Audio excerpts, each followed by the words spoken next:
सरकार कुछ पैसा आएगा तो आपको उसमें कुछ ऑफिशियल काम करना होगा, कुछ किताबें छपना होगा, स्कूल्स में आपको किताबें देना होगा, पढ़ाई करना होगा, उसके लिए कुछ ज्यादा पैसों की जरूरत होगा। अरे कोल्हान में जितना पैसा है, मयूरभंज में जितना पैसा है, सुंदरगढ़ में जितना पैसा है, केवंझर में जितना पैसा है, उसका आधा से आधा भी नहीं खर्चा होगा अगर हर भाषा को एक शेड्यूल में शामिल किया जाता है। तो हमारे साथ अन्याय क्यों? सबका इस देश में right to life with dignity, सम्मान के साथ जीने का हक है। अगर हमारा आइडेंटिटी नहीं रहेगा, हमारा भाषा मर जाएगा, तो हम किस सम्मान के साथ हम लोग जिएंगे इस देश में? तो right to life and with dignity the constitutional provision के तहत हम ये मांग कर रहे हैं, ये आज डिमांड रख रहे हैं।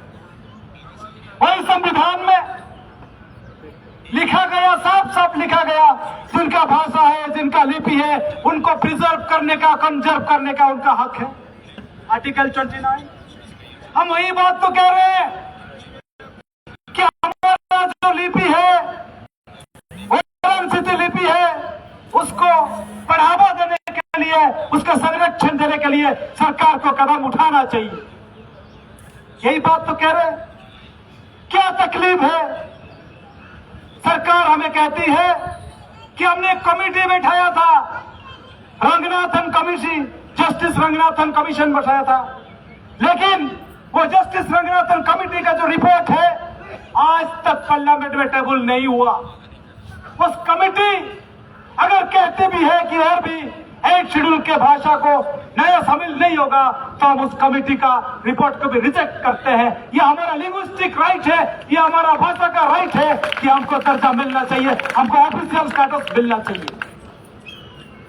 आज सुबह एक अच्छा न्यूज देखने को मिला कि हमारे इस मंच से पिछले बार और कई बार हम लोगों ने झारखंड सरकार से मांग किया था, उड़ीसा के सरकार से भी मांग किया है कि आपको द्वितीय राजभाषा डिक्लेयर कर देने से नहीं होगा, आपको एक लैंग्वेज पॉलिसी बनाना होगा।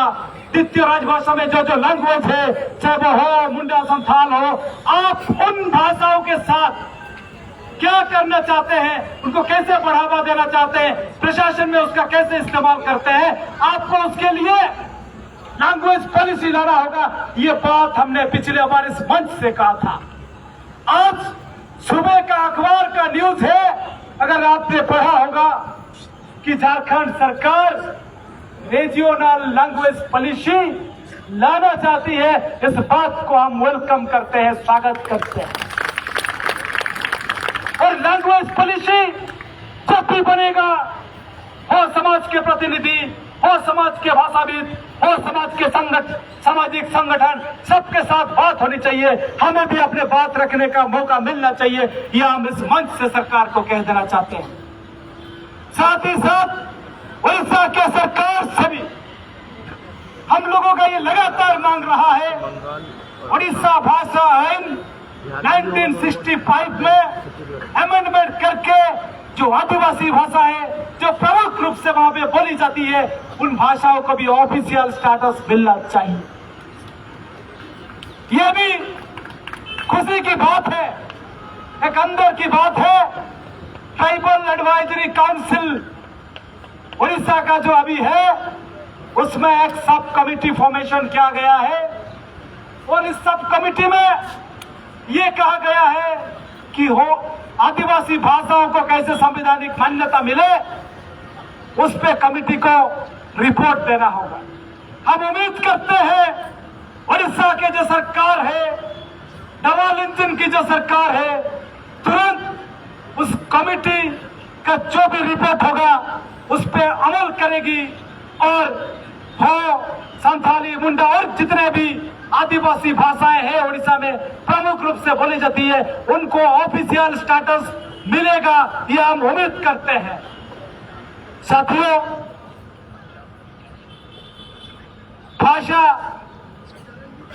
सिर्फ हमारे लिए नहीं, वो समुदाय के लिए जरूरी नहीं है। इस देश का इतिहास को हम जब देखते हैं जब भी शुरू होता है आदिवासियों के साथ चलता है। आदिवासियों का इतिहास के साथ इस देश का इतिहास जुड़ा हुआ है। आदिवासियों का इतिहास जितना लिखा हुआ है उससे ज्यादा हमारे पास मौखिक रूप में भाषा में मौजूद है। अगर इतिहास को बचाना है, सच्चाई को बचाना है, तो आदिवासी भाषाओं को संविधान की मान्यता देना होगा, उसका संरक्षण देना होगा। ये इसलिए भी हम कह रहे हैं क्योंकि इसके साथ साथ और भाषाओं की विकास भी जुड़ी हुई है। हम जंगलों में देखते हैं कि एक बड़ा पेड़ को जीने के लिए भी उसको छोटा छोटा पेड़ की जरूरत होता है। बायोडाइवर्सिटी जिसको कहते हैं, वैसे ही उड़ीसा का जब भी उड़िया भाषा को क्लासिकल मान्यता देने के लिए एक रिपोर्ट आया उड़ीसा सरकार से, उस रिपोर्ट में कहा गया है कि जो मुंडारी भाषा है, हो संथाली मुंडा, ये सब भाषाओं से उड़िया भाषा समृद्ध हुआ है और उसको क्लासिकल लैंग्वेज की दर्जा मिलना चाहिए। तो जिस भाषा से राज्य की भाषाएं समृद्ध हुई है, देश की भाषाएं समृद्ध हुई है, तो उस मूल भाषा के साथ अन्याय नहीं होना चाहिए, ये हम लोग मांग कर रहे हैं।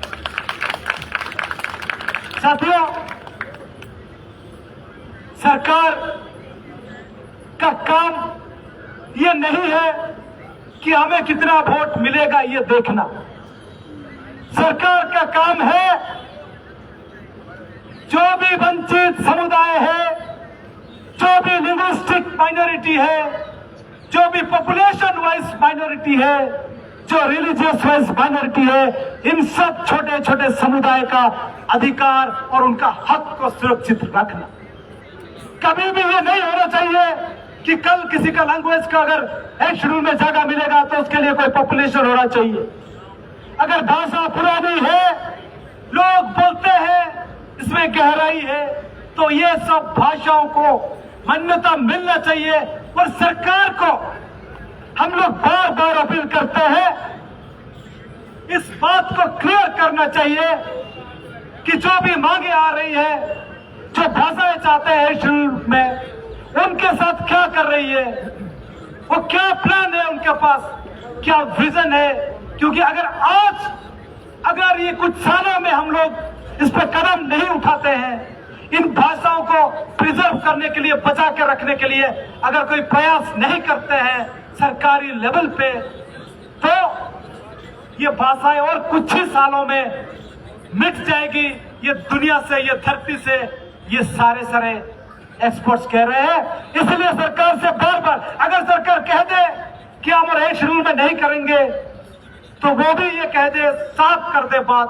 सरकार को अपना मंशा साफ रखना चाहिए, क्लियर करना चाहिए। हागाको ऐसे पूरे जगह किड़ा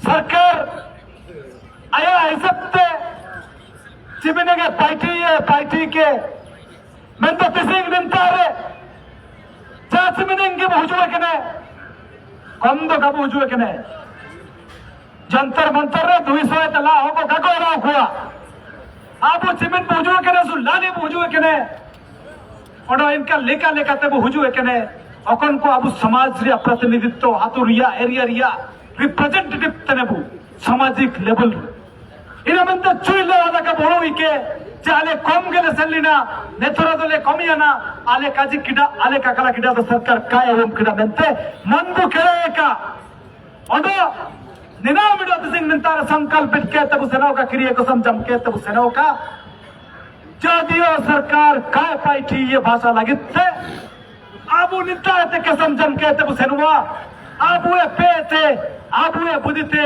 आबुए प्रयास थे जा लिखते रहो नन भाषा बु बंचा और गया नन जाति बु बंचा और गया निमिनंगे काजिके तमर सवेन को जुआर कहते तिसिंग निंतार गालिंगे जगर बलिंग टुंडु किडा ओडो मिसे हो हम चरंजे